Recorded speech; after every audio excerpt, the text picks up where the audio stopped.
The greatest weapon that ever existed is our ability to speak. It can be used for good or for bad. One negative way in which it can be used consists of defamation. Once again, our ability to speak is our greatest weapon. Defamation is meant to attack people, to destroy their identity, to harm their honor and their reputation. In the context of this phenomenon, defaming me is a central point.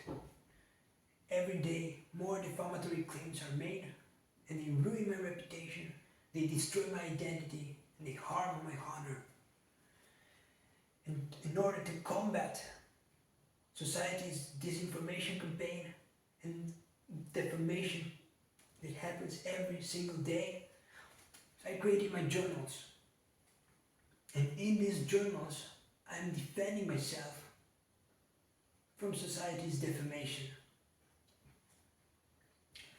As is the case with many aspects of this phenomenon, using this disinformation campaign, society categorized my claims meant to defend myself from defamation as defamatory content, and it categorized its defamatory claims as true information.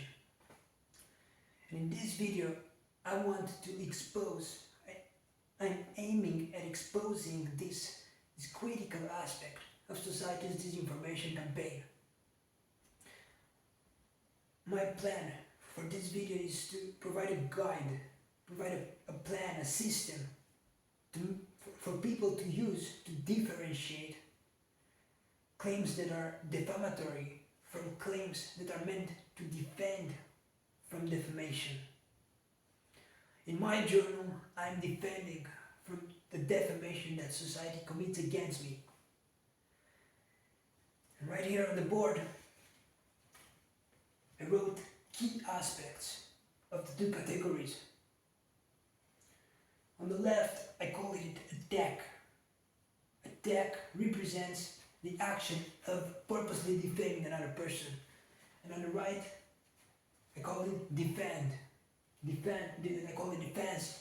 That is when you defend yourself from an attack, from a defamatory content, from a defamatory claim. So the key aspect, the core of defamation is reputational damage. It destroys someone's identity, it causes harm to someone's reputation, to their honor. That is number one. That is the main way to identify an attack, to identify a defamatory claim. It is meant to cause harm to someone's reputation. That is the definition of defamation. Now, on the contrary, when you're defending yourself from other defamatory claims, you are causing no damage to anyone's reputation. You're only protecting your identity, your reputation, your honor. You're not attacking someone else's. Number two, most of the time, defamation is unprovoked. That means that no one forced you, no one forced you to commit that crime. No one, not forced, but no one. How should I illustrate this? Imagine you're walking on the street peacefully and nothing happens. That is a normal day. But imagine someone comes to you and throws a punch at you, and then you throw a punch back. That is because they provoked you. They punched you, so you punched them, or they stopped you and they harassed you or whatever, and then you punch them. That is provoked. But in most cases, defamation is not provoked. Like it is possible for someone to defame you, and then you defame them, and you're still responsible for your action, and you have to pay for your crime if you commit a crime. But most of the times, defamation is committed. When defamation is committed, it is unprovoked. So someone deliberately commits defamation without being provoked. It targets someone and it attacks someone. On the other side, when you're defending yourself from a defamatory claim, it is always reactive. 100% of the time, it is reactive. You're never targeting another person. You're always defending yourself. So someone throws an attack at you, throws a defamatory claim at you, and then you react. You react with a claim that's meant to defend yourself from the defamatory, from the attack. Number 3 is a pretext. It is self-explanatory that there is no legitimate reason to commit defamation against someone. Meaning that if you want to rationalize the act of defaming someone, you need to use a pretext, even though that's not the real reason, and even if it is an immoral reason, that's not justifiable. But people will try to rationalize their actions when they get caught. And they will do so with a pretext. And that pretext will always be immoral and it will never justify the act of defaming someone. Defamation is a crime and there is no reason to commit a crime. On the other hand, when you're defending yourself, you always have a legitimate reason. You're protecting your own identity. So once again, you're not attacking someone else, you're protecting yourself. And that is the reason. The reason why you're making a claim to defend yourself is you want to protect who you are, you want to protect your reputation and your honor. And that is a legitimate reason, it's justifiable to do so. And the fourth is the objective, is the core reason behind the act. When someone is defaming another person, they're doing so for a reason. That is always immoral. Whether they want to get revenge or obtain an expected reward, there is no reason to commit a crime against another person. If you commit a crime, you're a criminal, regardless of how you try to rationalize it and regardless of what you want to obtain from it. Most of the times, because the nature of the act is psychopathic, it's meant to create harm. Most of the times, the reasons behind it are just as negative. This is one example, boost social status, but it can be anything. It can be financial gain, it can be something related to professional life, to social life, and in all cases, it is the same. Whereas, when you're defending yourself, you're protecting your identity. That is the only reason why you're doing it. There's nothing for you to take from someone else. There's no objective to achieve. Well, the objective is there to protect yourself, of course, but you don't want to obtain anything from it. You're not looking for a boost in social life or professional life. You're just defending who you are. You're defending your reputation. You're defending your honor. You're defending yourself. So that being said, these are the ways in which one can protect themselves from defamation. And this is how you identify people who are defending themselves and people who are attacking other people. And in the context of this phenomenon, in which I write my journals in order to protect from society's defamatory claims, this should make it all very obvious. It should make it obvious that I'm defending myself. It should make it obvious that society is attacking me. So I'm asking this, go to my journals. I wrote journals every day for over a year. Go to my journals and I dare you find a claim that attacks other people.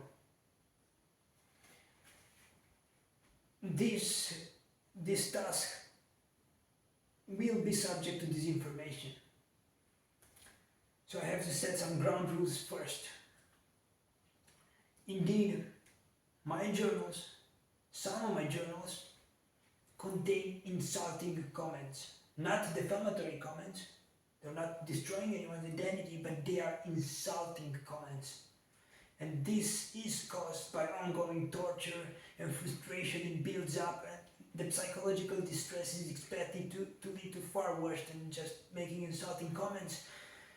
But unfortunately, even though the ideal scenario is just to provide common sense, it is impossible to simply do everything correctly without reacting based on emotion and making insulting comments every once in a while. So that being said, some of my journals contain insulting comments, but not defamatory comments. So there has to be a difference made between this. And most of the insulting comments are generalized to society. So they're not targeting very specific groups or people, even though sometimes they might. They are insulting comments as a result of this torture and the psychological effects that it has on me. But they're not defamatory comments. So that is one. Number two is the wrongful categorization of claims that are true as an attack. So if someone told me something bad about someone else, and then I posted in my journal stating that it could be an indirect reference to false stories that have been made up about me, that person can say Paul defamed me because he said that which is not true. He said that about me which is not true.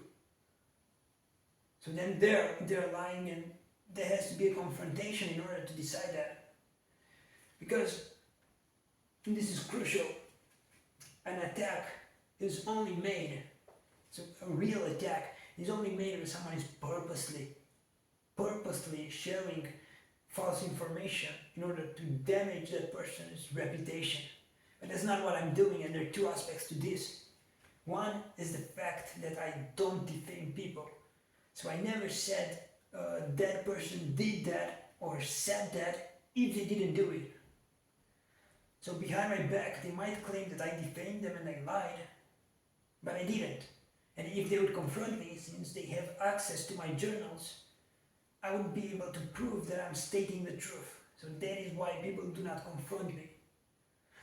So if you look through my journals and you find a claim that you can categorize as an attack, then you can inform me. And I will prove that it is not an attack. Reason number one is because the specific claim is true, and I can prove that. So if I wouldn't be able to prove it, I'll be guilty of defamation, but I can. So if someone finds such a claim, they can confront me and I will prove that a specific claim is true and I stated the truth about other people's actions and claims. The second point is that defamation might exist even if they actually did those things and I purposely shared it with the world in order to harm their reputation and honor. But that's not what happened. So this phenomenon works in patterns. So when I notice a pattern that other people exhibited in the past, and it always resulted in committing defamation against me, and I notice that pattern again, I will notice it and I will share it with other people stating that I noticed that before and they committed crimes against me, so this person this person probably did the same. So that is justified. The only reason why the claim is made is to protect myself from expected defamatory claims in the context in which defamatory claims are made daily. So the majority of people make defamatory claims. That is not a rarity, that is the norm. So in that context, that is justified. However, once again, you will never find content that I lied about, because I don't do that. So if you point out to something and say, Paul lied about this person, that is not true. And if that person confronts me about it, I'll be able to prove that. Otherwise, I would be guilty of defamation. But I'm not, because I can prove everything. So that is why people do not confront me. And it is the same with their defamatory claims. They make the defamatory claims and they post them in the global group from which I'm excluded. And then they do not confront me about their false stories because they know that they are false and that I will be able to prove that if they confront me.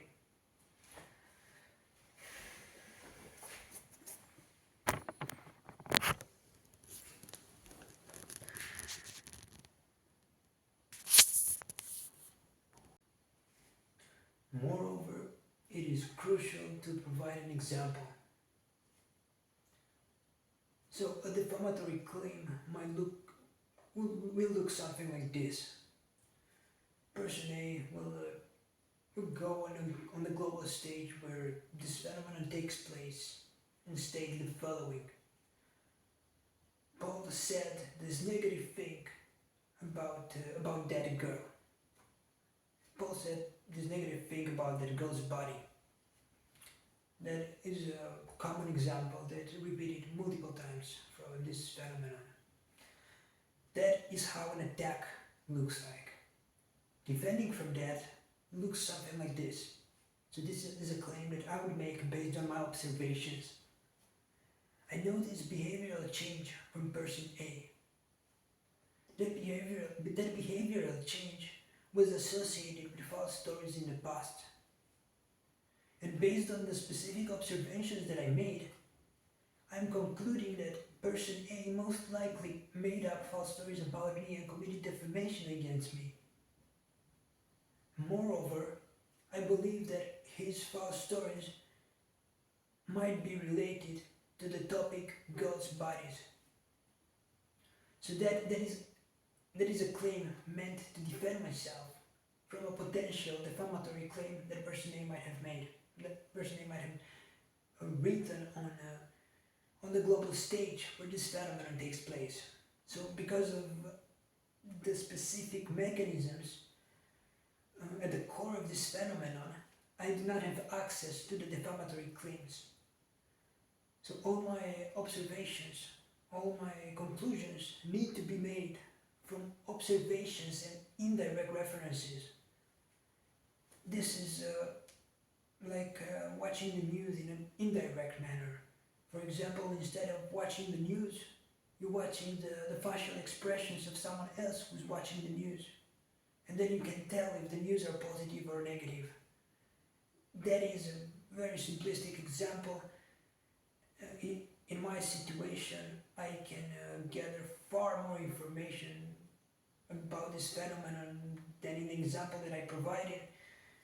But at its core, what I'm observing, what I'm concluding, is based on indirect references and observations and represent educated guesses, at least in most cases, even though in some specific situations the educated guesses turn into facts that can be proven.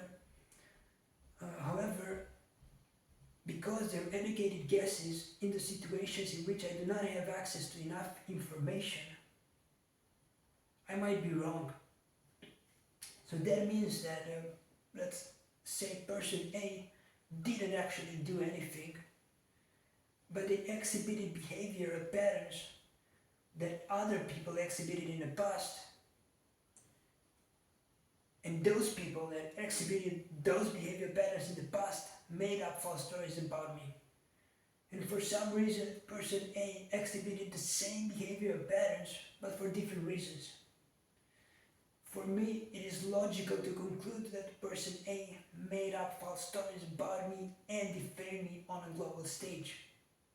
Because all the other people did so. But let's say he didn't, and I make a wrong educated guess. What happens next?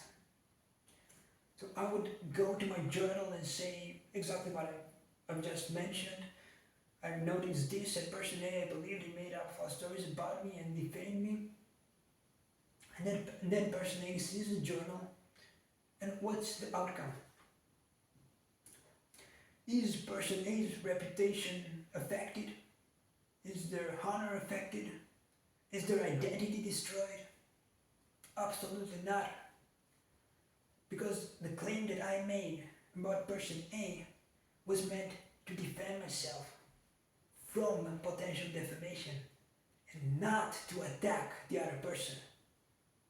Because my claim does not affect the reputation. If person A did not make up anything about me and did not commit defamation, the case stops there, because I said, yes, person A might have done that based on my observations.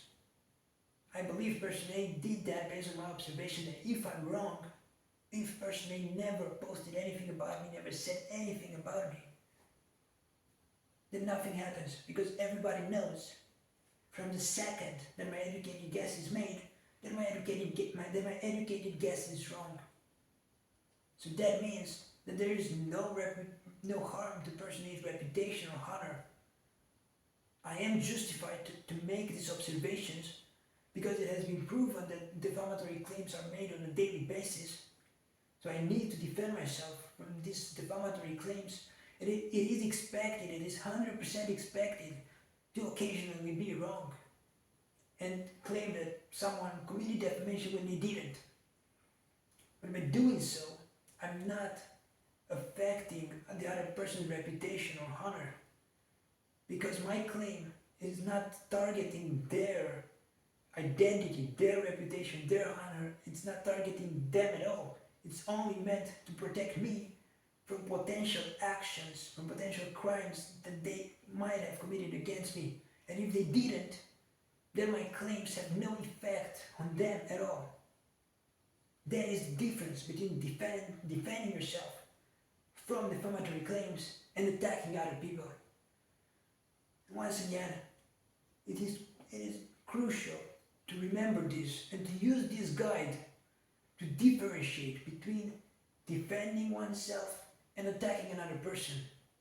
Attacking someone else is considered defamation, but defending yourself from defamation is only that, protecting yourself from other people's crimes.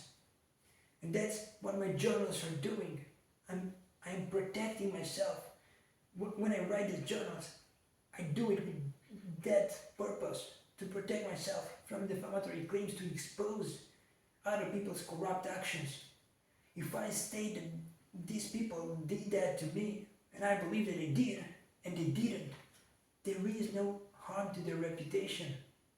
And if they did, it is not defamation, it is only exposing the crimes that they committed against me.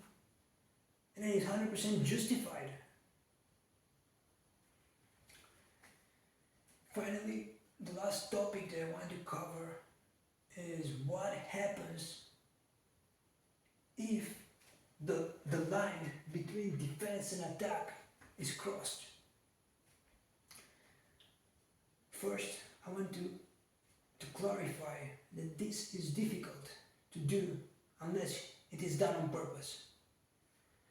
So, one cannot attack another person if the purpose of the action is to defend themselves, unless they do not think things through and accidentally cross that line, but that is extremely difficult to happen. And as a matter of fact, it is impossible to accidentally make something up and attack another person's honor and reputation. That is only done on purpose. The only way in which crossing that line is possible is by stating something that is true, but still negatively affects the reputation and honor of the other person. So I will give an example. This is one behavior pattern that repeated multiple times throughout this phenomenon. Many girls claimed that I would exhibit negative behavior patterns, and I would stare at them in a manner that resembles a pervert, negative behavioral patterns, in order to promote their bodies, in order to get the expected reward that is always paid out for defaming me. So those patterns are repeated over and over again, and I noticed that. So every time, not every time, but many times when girls did that, they exhibited specific behavioral patterns that repeated multiple times until I managed to link the behavioral patterns that they exhibited to the false stories that they made up. So then when I noticed the same behavioral patterns, I assumed that the respective people made up the same types of false stories, even if they didn't. It is correct to assume that because the majority of people who exhibit those behavioral patterns also commit the relevant crimes. So that means that sometimes I might be wrong. So let's use the example of girls bending over in order to show their bottoms and make up false stories linked to their bottoms in order to promote that aspect of their bodies and receive the expected reward. So many girls have done this, and they made up false stories based on this. And that is the behavior pattern that they exhibited when they made up these false stories. And I noticed that. So when I see it again, I instinctively think, oh yeah, they're making false stories up. But let's say they're not. Let's say a girl bends over for a completely different reason that's unrelated to wanting to defame me, and I notice it, and then I go to my journal and say, that girl bent over, and I'm certain that she made up something about me to defame me in order to promote her body. I don't know if that's true, but I have to assume that it is, because most of the times it is. So most of the times it is true, and therefore it is beneficial for me to simply make this observation, and whenever I see it, in order to expose the specific type of crime. But let's assume the specific girl did not do that on purpose. And then she points to my observation and states that it is defaming toward her. And she claims that it makes her problems in her personal life, for one reason or another. So then the question is, did I cross the line between defending myself and attacking another person? Because my observation was correct. So if this is checked, indeed she did that thing. Once again, I do not lie in my journal, and if people confront me, that can be proven. So my actions are not meant to harm other people's reputation and honor. And if they are categorized as such, they're always true.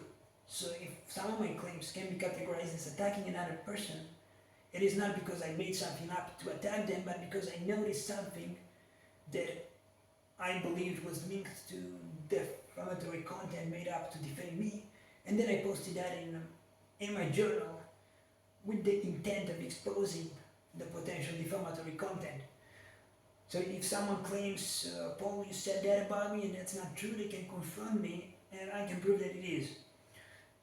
Let's take this example and assume that even if the claim is true, the person considers it defaming. So what happens next? The logical development of this situation is for a specific girl to confront me about it. And because everybody has access to my journals, I do not have access to the defaming content that people post about me, because that's how this phenomenon works. And this was part of how this crime was legalized against me. People can post defaming content in a global group where I do not have access to, meaning that it makes it impossible to make a formal accusation because I do not have the evidence of the crime having been committed, which allowed people to commit this crime without ever receiving any punishment for it, which is equal to the functional legalization of the crime against me. But it does not apply to the other people when I write my journals, because everybody has access to my journals. So then they can confront me. And what would happen in this situation is as follows. The girl would confront me and would say, Paul, I saw that you wrote this about me and that's causing me problems. Why did you do it? And then I get to explain. So many people exhibited their behavior pattern, and most of them committed crimes against me. Meaning that in order to defend myself from other people committing the same crime, I have to make these observations. So from my perspective, that was justified. Now from her perspective, that was an attack. So she confronted me about it. The information is true. However, it caused her problems. It harmed her reputation. So what she can do now is clarify the situation. So she says, okay, she says that she bent over, but not in order to make up false stories, but to grab an object. That's a simple case. and then the situation is clarified, and the potential harm to her reputation is minimized to basically nothing because the situation is clarified. There is a loophole in this explanation, and that consists of things that cannot be proven. If I say that, if using the same example, and I say the girl bent over and there was an indirect reference to her making up false stories, and she tells me that she never did that, and there is no video footage to prove that she did or she did not do that, then that is a more delicate situation. However, the concept behind is the same. I am justified to make these observations based on past behavioral patterns that people exhibited with the objective of defending myself. And at the end of the day, the types of false stories that truly cause harm to someone's reputation and honor are not this simple. And usually if I make an observation, if I make an observation, it is true, and if it is a very negative observation that can be categorized as defaming, then there is evidence, because I'm collecting evidence all the time. Once again, using my recordings and then questioning people whenever something odd happens, that results in having evidence. So if something very negative is said, it is true. And if something very negative is said, it is said with the purpose of defending myself from potential false stories. Now, there are exceptions, and I have to filter everything in order not to post things that can be considered defaming unless there is a justified reason to protect myself from potential defamation. And that sort of filter needs to be applied to each and every case. But most of the cases are simple. Observations that I make are not defaming. And even cases like this, in which I say that a girl did that or that, unless it is something that truly harming their reputation, there is no damage done. In my case, that is different, because the stories that people make up are used to defame me, even if the content is relatively harmless, because they're associated with specific types of false stories, and then every time it results in a series of irreparable injustices, and the way in which the stories are made up prove that they are made up for that purpose. But that is a different situation. The people that appear in my journals are the people who are in proximity to me throughout my day. So in all communities that I pass through, there are different people who exhibit different behavioral patterns, and I only post what is relevant in order for me to defend myself from potential defamatory content. It is extremely difficult to cross the line from defending oneself to attacking another person. And in terms of purposeful defamation, it is impossible. I would have to purposely make something up about the other person in order to truly cross that line. The only other way of crossing that line is by stating something that is true, but that the other person still considers defaming. And that is also very difficult to do, because generally if they did something that I have a reason to believe is linked to false stories that were made up about me, then I'm justified to post about that, to state that I'm defending myself from those potential false stories, and to notice the odd behavioral pattern that is associated with committing those crimes against me. And now again, there is a filter, and some things maybe should not be mentioned because they would cause damage to someone's reputation, but those cases represent a small minority. They're very rare. They represent less than 1% of the total of cases. In nearly every situation, the situation is extremely simple. There is no argument in favor of me supposedly committing defamation against other people. I'm defending myself from potential defamatory content, and defamatory claims are made up about me every day. So in most cases, 99.9% of cases, it is extremely easy to differentiate between defending oneself and attacking another person. So have a look at my journals, and you can notice this. You can analyze them, and you will find out that I'm defending myself while I'm defending myself while everybody else is defending me. Moreover, from the start of this phenomenon, hundreds of times I stated, stop posting about me. I do not want you to post about me, stop doing it. If no one posts about me, there is nothing to debate, there is no defamation, and I can live my life. People did not listen, and they continued to make up the same false stories, and when I stated the truth, people refused to admit that their false stories were false and called me crazy and called the truth paranoid delusions. And the government, through society's will, tortured me to silence me while making up false stories and committing the same crimes. So now, when I'm writing my journals and I'm defending myself, and in 99.9% of times it is impossible, literally impossible, to argue differently, while 100% of the claims that are made about me can easily be categorized as an attack, there shouldn't be any debate. My journals are used to defend myself against the defamatory claims that are guaranteed to be made up every day. I provided this guide in order for society, in order to combat society's disinformation campaign.